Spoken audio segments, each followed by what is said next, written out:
Voilà, bonjour à chacun, je suis très heureux d'être avec vous pour cette série qui s'intitule « Et toi, tu crois ?» C'est une interpellation à la fois, une interpellation à notre relation avec Dieu. Et je voudrais aujourd'hui ouvrir la Bible dans l'évangile de Marc, au chapitre 5 et au verset 25, où on va trouver ce texte de cette rencontre entre une femme malade qui veut rencontrer Jésus. Alors on va lire le texte ensemble, Marc chapitre 5, verset 25. Voilà ce que dit la Bible. « Or, il y avait une femme atteinte d'une perte de sang depuis 12 ans.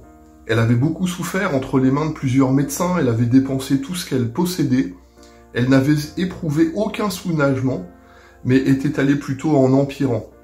Ayant entendu parler de Jésus, elle vint dans la foule par derrière et toucha son vêtement, car elle disait « Si je puis seulement toucher ses vêtements, je serai guérie. » Au même instant, la perte de sang s'arrêta, elle sentit dans son corps qu'elle était guérie de son mal. Jésus connut aussitôt en lui-même qu'une force était sortie de lui et se retournant au milieu de la foule dit « Qui m'a touché? Qui a touché mes vêtements ?» Ses disciples lui dirent « Tu vois la foule qui te presse et tu dis « Qui m'a touché ?» Alors il regardait autour de lui pour voir celle qui avait fait cela. La femme effrayée et tremblante, sachant ce qui s'était passé en elle, vint se jeter à ses pieds et lui dit toute la vérité. Mais Jésus lui dit « Ma fille, ta foi t'a sauvée, va en paix et sois guérie de ton mal. » Voilà le texte biblique qui nous parle de la situation de cette femme. Elle est malade depuis 12 ans. Le temps a passé entre la découverte de la maladie et depuis 12 années, elle a tout essayé, tout tenté. Sa famille n'a rien pu faire pour elle. Ses amis n'ont rien pu faire pour elle. Mais son espérance est toujours là. Elle cherche une solution. Elle espère dans un renouveau, dans une solution qui est là. Elle a été voir les médecins, mais malgré tout, les choses n'ont pas pu se régler. Il y a comme quelque chose qui reste sur elle. Je voudrais souligner ici l'excellent travail des médecins et de la médecine qui aujourd'hui nous aide. Il y a vraiment des guérisons dans la médecine. Mais si la médecine a ses guérisons, la foi aura toujours ses miracles. Et s'approcher de Jésus pour cette femme, ça a vraiment du sens. Imaginez que elle a tout essayé. La Bible insiste sur le fait que toutes ses recherches et toutes ses démarches et tout son engagement n'a pas pu solutionner, on n'a pas été au bout.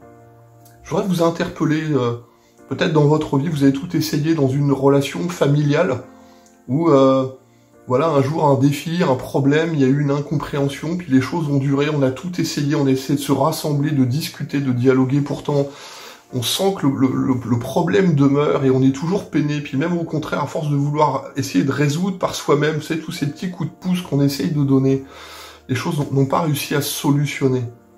Combien de situations, même dans la maladie, on voit des choses qui sont chroniques, qui durent, qui se répètent, comme si chaque année on était repris par ces choses, rattrapés par toutes ces choses qui sont là, puis on n'arrive plus. Il y a un moment donné où dans la vie, on est à la fois dans cette espérance, puis on réessaye encore, et puis on réessaye encore, parce que ça, c'est le propre de l'homme, de pas se laisser faire, et de vouloir réagir. Mais il y a un moment donné où on en a assez, on dit jusqu'à quand ça va durer. Et cette femme, on comprend dans le texte qu'elle a tout essayé, dans sa force, dans sa logique, dans ses raisonnements, elle a tout essayé. Et puis, comme dans un dernier sursaut, comme à un moment donné, elle a dans son cœur quelque chose qui la pousse, elle a entendu parler de Jésus. Qui est-il, ce Jésus? Cet homme qui va de ville en village, qui va sur les chemins, puis on entend parler de lui. Aujourd'hui, on entend beaucoup parler de Jésus, on entend beaucoup parler de la foi, de l'évangile, de cette bonne nouvelle, qu'il y a en Jésus-Christ un renouveau possible, une nouvelle vie possible. Oui, c'est possible de recommencer à zéro avec Jésus, c'est possible de regarder en avant. Vous savez, votre passé, vous n'y retournerez pas. Les choses de votre passé, il vous est impossible de repartir en arrière, de recommencer, ou d'essayer de repartir. Donc, n'essayez pas de repartir en avant, mais regardez devant dans cet avenir qui peut s'ouvrir pour vous, et dans lequel un véritable renouveau peut arriver.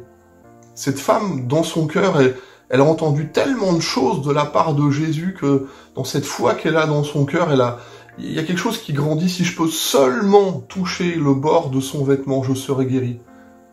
Non pas que il y a une méthode, tu sais, dans la foi, il y a des gens qui imaginent que il faut aller à tel endroit, il faut faire telle prière, il y a tel rite à respecter, il faut faire un pèlerinage, il y a des choses comme ça. Je reconnais qu'il y a dans cette démarche l'expression d'une foi. Mais quand on s'adresse pas à la bonne personne, quand on va pas au bon endroit, on revient à vide. Il y a comme une déception qui s'inscrit sur nous. Mais cette femme, elle a compris que si quelqu'un peut l'aider aujourd'hui, c'est Jésus-Christ. Si je peux seulement toucher le bord de son vêtement. Je voudrais vous interpeller ici. Beaucoup de personnes que je rencontre me disent je voudrais que quelque chose de bon m'arrive dans la vie. Mais on souhaite le bon, mais on ne sait pas où s'adresser, on ne sait pas comment les choses peuvent se passer. Et on est comme bloqué. Là, ici, on va pas n'importe où, on rencontre pas n'importe qui, on rencontre Jésus-Christ. Jésus, le Messie, celui qui est envoyé du Père pour annoncer cette bonne nouvelle qui a été choisie par Dieu, pour annoncer une bonne nouvelle à ceux qui, dans leur cœur et dans leur vie, sont brisés. La Bible dit, venez à moi, vous tous qui êtes fatigués et chargés, je vous donnerai du repos, repos de votre cœur, repos de votre âme. Dieu dit, je suis capable d'apaiser toutes les situations de ta vie, non seulement physiques, mais morales, spirituelles, toutes les choses psychiques qu'on peut citer aujourd'hui. Dieu est capable de solutionner la dépression, les situations de relation, dans le divorce, dans le relationnel, avec même au niveau professionnel. J'ai tellement de témoignages qui prouvent que quand on s'adresse à la bonne personne et qu'on vient toucher Jésus, les choses peuvent changer. Cette femme, dans sa foi, elle croit que toucher Jésus, c'est suffisant. Et effectivement, quand sa foi est tellement intense que quand elle touche le bord du vêtement, instantanément, la Bible dit qu'elle sent en elle-même que le mal est guéri. Mais elle ne doit pas repartir avec cette seule pensée. C'est pas le fait de toucher le vêtement qui a fait les choses. Imaginez que lorsque Jésus se retourne, il dit « Qui m'a touché ?» Et je reconnais vraiment la logique des apôtres qui sont là. Vous savez, une foule entière est autour de Jésus. Il est bousculé, les coups d'épaule, les mains qui sont là. Mais cette femme vient pas toucher Jésus de cette manière-là. Cette femme vient toucher Jésus avec la foi. Si je peux seulement toucher le bord de son vêtement. Et c'est toute la différence entre toute cette foule qui est autour de lui, qui est comme grouillante et mouvante, mais pourtant à cet instant-là et à ce moment-là, cette femme vivra la différence. Et Jésus s'arrêtant, quand il interpelle cette femme, c'est pas pour la désigner. Peut-être que quand on lit le texte rapidement, on imagine, mais pourquoi est-ce que Jésus a dit ça? Pourquoi il s'est retourné? Pourquoi d'un seul coup il l'affiche?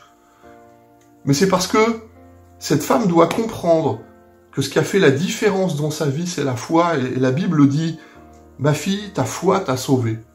C'est parce que d'un seul coup, t'as compris et t'es venu me voir, et parce que t'as eu ce relationnel, parce que d'un seul coup, tu m'as touché. Imaginez que le dialogue, il est quelques phrases. Nous, on imagine qu'il faut des années, des années, des années. Les choses avec Christ peuvent se déclencher sur une simple conversation. Pourquoi est-ce que cette femme est tremblante et effrayée quand Jésus l'interpelle?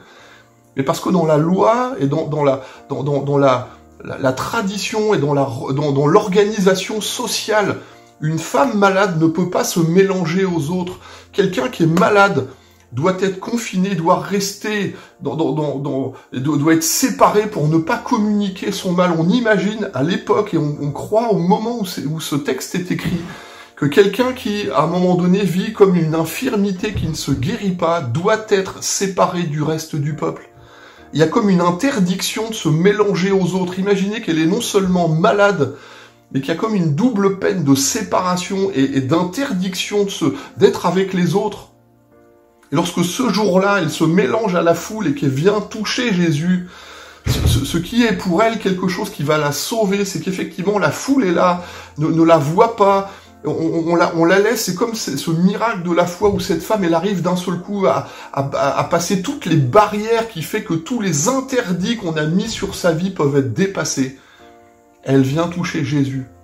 Si cette femme avait été reconnue avant, elle aurait pu être saisie, on aurait pu la jeter en prison, on aurait pu la faire passer dans un tribunal parce qu'elle était dans l'interdiction absolue. Il y avait comme une tradition, il y avait un code qui était là au milieu de tout le monde. J'ai envie de dire, dans cette période qu'on vit, même au niveau sanitaire, il y avait une interdiction, elle était soumise à l'amende, elle aurait été condamnée. Mais pour que sa vie change, il faut qu'elle touche Jésus. Et dans sa foi, elle va réussir à passer toutes les barrières qui lui interdisent de rencontrer, de dialoguer avec Jésus. Seigneur, je t'ai touché, oui, qu'est-ce qui s'est passé? Qui m'a touché? Et Jésus lui explique, ma fille, si tu as été sauvée, c'est à cause de ta foi, c'est ta foi qui t'a sauvée. Et non seulement Jésus lui explique ce qui s'est réellement passé dans sa vie, mais il lui indique les conséquences. Vas en paix et sois guéri de ton mal. Imaginez comment la vie de cette femme va changer en une interpellation, en une seule rencontre, qui a peut-être duré quelques minutes. Mais lorsque cette femme repart, après 12 années où elle a porté sa peine, où les choses se sont dégradées, elle repart avec la conviction, avec la guérison, avec une pleine persuasion que sa vie vient d'être transformée, et elle pourra dire il y avait un avant et il y a un après. À ce moment-là, quelque chose s'est passé. Elle peut retrouver librement l'espérance de sa vie, un avenir et de l'espérance. Je vous interpelle et je vous encourage, quelles que soient les difficultés par lesquelles vous êtes passés, aujourd'hui en Jésus-Christ, il peut y avoir pour votre vie un avenir et de l'espérance. Comment ça se passe? Adressez-vous à Jésus, parlez à Jésus, basculez toutes vos barrières. C'est pas ton domaine, t'es trop jeune, ça marche pas. Il y a tellement de raisonnements qui sont mis sur nous et des choses. Pourtant, je peux vous garantir que la foi fonctionne, que Jésus est encore celui qui est capable de guérir, celui qui est encore capable de vous renvoyer dans la vie transformée. Tes péchés sont pardonnés, ta vie est sauvée grâce à la foi. Dieu vous bénisse.